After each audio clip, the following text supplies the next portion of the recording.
Assalamualaikum warahmatullahi wabarakatuh. Allahumma salli ala Sayyidina Muhammad wa ala ali Sayyidina Muhammad. Yang terhormat Profesor Dr. Hajah Hasnah Faiza ARMHum selaku dosen pengampu mata kuliah Bahasa Indonesia serta rekan-rekan seperjuangan yang kami banggakan. Di video ini, kami akan mempresentasikan materi kami dalam bentuk PowerPoint yang berjudul Bahasa Indonesia Berbasis Teks. Sebelum kami memasuki materi utama, perkenankan kami dari kelompok 1 untuk memperkenalkan diri. Assalamualaikum warahmatullahi wabarakatuh. Perkenalkan, nama saya Aida Nelatu Syarafa dengan NIM 2405110580.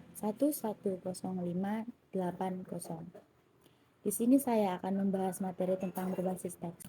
Apa sih yang dimaksud dengan berbasis teks? Berbasis teks merupakan kegiatan belajar yang berorientasi pada kemampuan siswa dalam menyusun teks.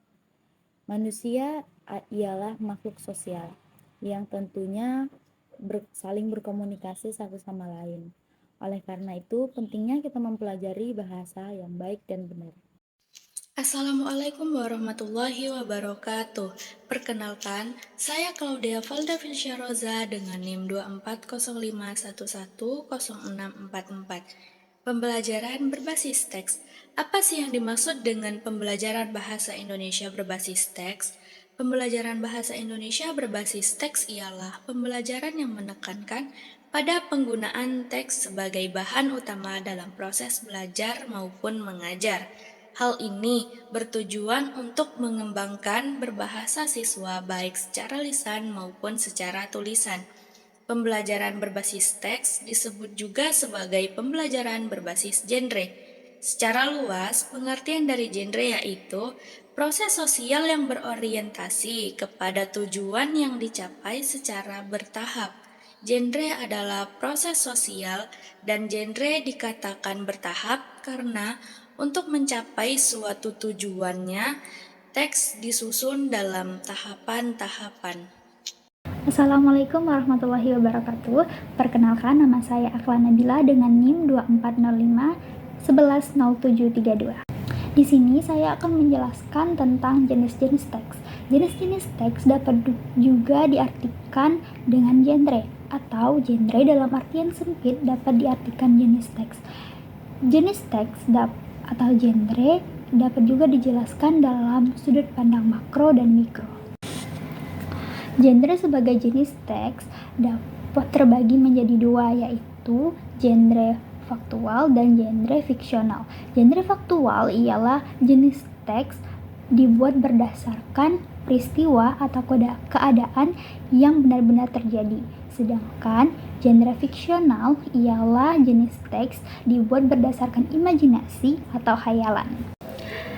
Genre faktual terdapat beberapa bagian, yaitu ada teks deskripsi, teks laporan, teks eksposisi, teks eksplanasi, dan teks prosedur. Sedangkan genre fiksional terdapat beberapa bagiannya juga, yaitu diantaranya ada rekon, ada anekdot, ada cerita atau naratif, dan eksemplo. Genre berdasarkan sudut pandang makro dan mikro ialah yang telah disebutkan tadi. Di genre faktual ada teks deskripsi, ada teks eksposisi, teks eksplanasi, teks laporan. Di genre fiksional itu ada teks anekdot, rekon, naratif, dan eksemplo. Itu adalah nama-nama atau sudut pandang mikro. Sedangkan menurut pandangan genre makro, yaitu genre makro ini adalah sebuah jenis genre yang menamai secara keseluruhan jenis teks yang terdapat di genre mikro. Genre mikro ini juga dapat disebut dengan subgenre. Sedangkan genre makro yaitu genre untuk menamai secara keseluruhan jenis teks yang ada di dalamnya beberapa jenis genre mikro. Halo, perkenalkan nama saya Hafida NIM saya 2405110279. Baiklah teman-teman, saya akan menjelaskan materi tentang prinsip-prinsip pembelajaran bahasa Indonesia berbasis teks. Menurut Prof. Dr. Martin tahun 2012, ada 4 tahap yang harus ditempuh ketika pengajaran dan pembelajaran bahasa Indonesia berbasis teks, yaitu 1. Tahap pembangunan konteks. Tahap ini bermaksud di mana dosen bersama mahasiswa melakukan langkah awal untuk mengarahkan pemikiran ke dalam pokok personal yang akan dibahas pada bab tersebut. Yang kedua, tahap pemodelan. Tahap ini merupakan tahapan yang berisi tentang pembahasan teks yang diberi sebagai model pembelajaran. Pembahasan diarahkan kepada seluruh aspek kebahasaan yang membentuk teks itu secara keseluruhan. Yang ketiga, tahap pembuatan teks secara beramai-ramai. Pada dasarnya, mahasiswa tidak dapat membangun teks secara mandiri. Oleh karena itu, mahasiswa memerlukan fasilitator yang mana bisa teman sejawat dan juga dosen untuk menyusun kembali teks seperti yang ditunjukkan pada model.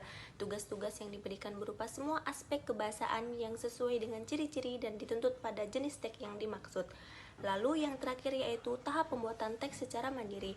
Pada tahap ini mahasiswa diharapkan dapat mengaktualisasikan diri dengan menggunakan teks sesuai dengan jenis dan ciri-ciri seperti yang ditunjukkan pada model. Dalam praktiknya, dosen dapat memulai kegiatan belajar mengajar dari tahap mana saja, boleh dimulai secara urut maupun acak. Namun, apabila ada kegiatan belajar mengajar mengalami kesulitan pada tahap tertentu, dosen boleh mengarahkan mahasiswa untuk kembali ke tahap sebelumnya. Assalamualaikum warahmatullahi wabarakatuh. Perkenalkan, nama saya Giska Ayuni. Saya akan membacakan materi mengenai kedudukan dan fungsi bahasa Indonesia.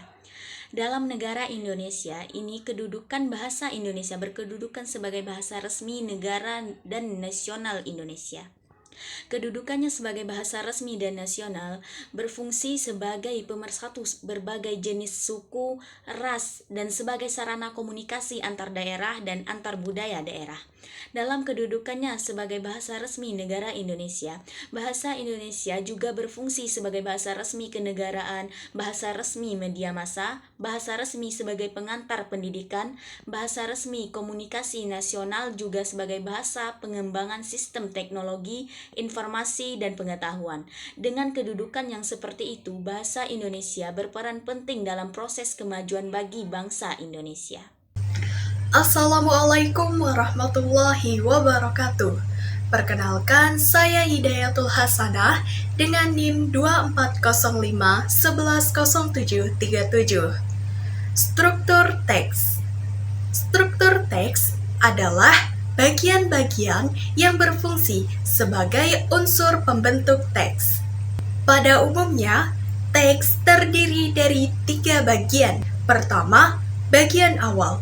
Kedua, bagian tubuh, yang mana memuat inti pembahasan di dalam teks.